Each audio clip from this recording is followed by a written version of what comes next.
నాకు ఈ పెళ్లి ఇష్టం లేదన్నయ్య.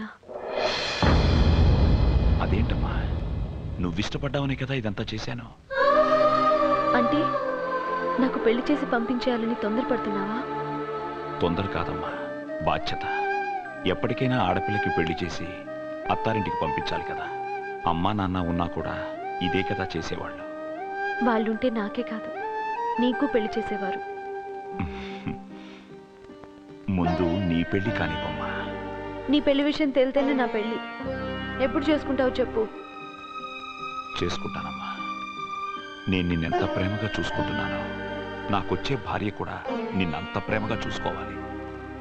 అలాంటి అమ్మాయి దొరికినప్పుడు తప్పకుండా చేసుకుంటాను. ఒకవేళ అలాంటి అమ్మాయి దొరకకపోతే? ఎప్పటికీ పెళ్లి చేసుకోను. ఏంటన్నయ్య ఇది? ఎప్పుడు నా గురించి నా సంతోషం గురించే కానీ నీ గురించి ఎప్పుడు ఆలోచించవా? నా అన్నయ్య సంతోషంగా ఉండాలని నాకు మాత్రం ఉండదా? నా గురించి నువ్వు జీవితాంతం పెళ్లి చేసుకోకుండా ఉంటే నాకెంత బాధగా ఉంటుంది. పిల్లలు పుడితే వాళ్ళు చనిపోతారని తెలిసి కూడా అమ్మా నాన్న మనకి జన్మనిచ్చారు. ఎందుకు? మన వంశం పెరిగి పెద్దదవడం కోసం. వాళ్ళ కోరిక తీర్చడం నీ బాధ్యత కాదా?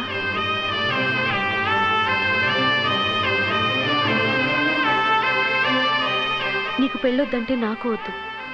జీవితాంతం ఇలా అన్నా చెల్లెలుగానే ఉండిపోతాం.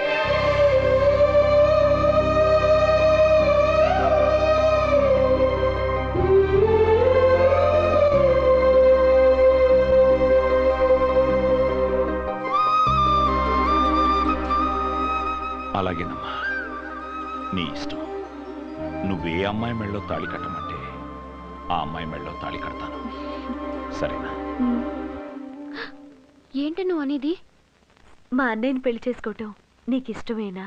మీ అన్నయ్య ఇష్టం ఏమిటో తెలియకుండా అన్నయ్యతో మాట్లాడే వచ్చాను. నీ సంగతి ఏంటో చెప్పు.